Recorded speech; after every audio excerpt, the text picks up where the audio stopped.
is from the navel to the knee. For the woman, the complete body should be covered except the face and the hands up to the wrist. This can be seen. The remaining 5 criteria are the same.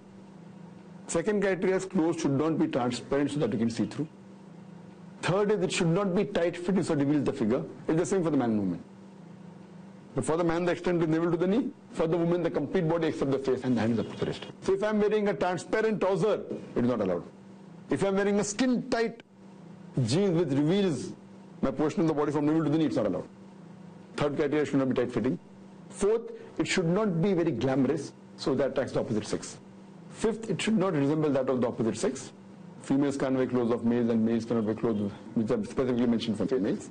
And the last is they should not wear clothes that which is a sign of the unbeliever. So the only difference is the extent. Now why it differs? Fine, because the man may have to work, he may have to go in the field, so there to maintain this is difficult. And for any evil to take place, we always say Tali Dua Se Bachte, when you clap with 2 hands. But as far as the basic rule for hijab, modesty, in the Quran, first the rule is laid down for the man, then for the woman. Almighty God says in the Quran, in Surah Nur, chapter 24, verse number 30, say to the believing man that whenever he looks at a woman, and if any brazen thought, any unashamed thought comes in his mind, he should lower his gaze. Then it starts for the woman, that tell to the believing woman that if a woman looks at a man, and if any unashamed thought comes in her mind, she should lower the gaze. And then the criteria for hijab starts. So first the Quran speaks about for the man and then for the woman. I want to talk about appropriate sexual behavior. Should a person have sex before marriage? In Islam it is prohibited. Morally also it is wrong. Having sexual relationship before marriage is totally prohibited. Otherwise there will not be difference between a man and an animal. Animals are nothing like marriage. So in human beings, of course, it should be with the religious consent which we call nikah, or in English it's called as marriage. What about masturbation? Is it a sin to masturbate? As far as masturbation is concerned, there is no direct verse, but there are different opinions. A certain thing is not mentioned directly, then the difference of opinion. There is no verse directly mentioned about that. But as far as masturbation is concerned, there are 2 views divided. Majority of scholars say that it's a sin. Some scholars say that if it's to prevent from you doing any sexual intercourse or adultery, if it's for that purpose, then it's allowed. So there are difference of opinion that way. Like if you say that if you will not masturbate and that will lead you to adultery, may lead to fornication, may lead to prostitution, and if that's the reason you're doing it, then that can be allowed. Some scholars say no, for all these reasons it is prohibited. Is homosexuality prohibited? It's prohibited. Prohibited in the Bible, prohibited in most of the religions, including Islam, including Quran. The Quran clearly states in Surah Araf, chapter number 7, verse number 81, that talking about Lut alayhi salam, Prophet Lut, that do you prefer men to women? Homosexuality is totally prohibited. There's no room for homosexuality. And it's unnatural, it's not natural. Is someone who is homosexual, are they born that way or do they choose? There was a survey done just a couple of years back, few years back, and there was research done that homosexuality, it is genetic. So we have session every Sunday. Someone asked me that if homosexuality is genetic, then how can it be a sin in Islam? Because we believe that sin is something which we do. You can be born with diabetes, but diabetes is not a sin, it's a disease. So if homosexuality is genetic, then God is to blame.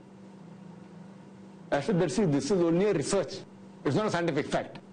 After a few weeks, again given the papers that this research has been proved to be false, and the person who did the research himself was homosexual. So therefore I said there's a difference between a scientific fact and a hypothesis. So homosexuality is not genetic at all. A person can't be born with homosexuality, impossible. A person cannot be born with sin. We believe every child is born sinless. The Christians, even according to the Bible, the child is sinless, but the Christian church believes in the concept of original sin. That means God told Adam not to eat the forbidden fruit, but Eve tempted Adam, peace be upon him, eat the forbidden fruit, therefore we are born in sin. I asked the question, did Adam ask me for eating the fruit, peace be upon him? No. So if Adam, peace be upon him, asked me, so how could I be blamed? Correct? If he asked me and I told him yes, then you can catch me. It's illogical. Correct? In fact, Bible is against that philosophy. It is the teaching of the church. Nowhere does the Bible speak about that, but all the Christians believe in the original sin, that human beings are born in sin, which is not the concept of the Bible. It is the teaching of the church, not of the Bible. So according to Islam, every child is born sinless. You can inherit diabetes. There are many diseases, I being a doctor, which is genetic, but it's not a sin to have diabetes. You can yet go to heaven. Homosexuality is prohibited. It is unnatural. It is not the innate nature. And how does it happen? I mean, people ask me that, why? The thing is there that there is a limit laid down to human beings. And today psychologists tell us that when you do something, and you break the modesty level, what we find, that if you go in the Western countries, the clothes worn are very little, it reveals more of the body than conceals. It has become very common. Then having sexual relationship before marriage is common. So what happened that today psychologists tell us that if a person who had no sexual relationship before marriage, he enjoys his sexual life with his wife much better than a person who had sexual relationship before marriage. Because the moment you start comparing, and you have different partners. Those statistics tell us in America, on an average, one American before settling down, he has 8 different sexual partners before settling down with one. Some may have none before marriage, some may have 2, some may have 20, some may have 30. Average is 8. I would say from America. In Islam, there is nothing like sexual relationship before marriage. It is prohibited. So now what happens, once you start doing this, you tend to go to unnatural things. And then you want more pleasure. Then you get tired of this. Then what is next? Then you go to homosexuality. Then you do anal sex. I mean, I'm sorry I'm speaking all this things, but I'm a doctor, I can speak more freely. Then you go to anal sex. Then you go to homosexuality. It keeps on going beyond. After that, what will come, I don't know. So previously, homosexuality was prohibited in all the countries in the world. But when I went to Cannes in 1996, and I went to give a lecture, I saw a man kissing a man front page. In Canada, they give permission. Now, many Western countries, legally you can marry the person of the same sex.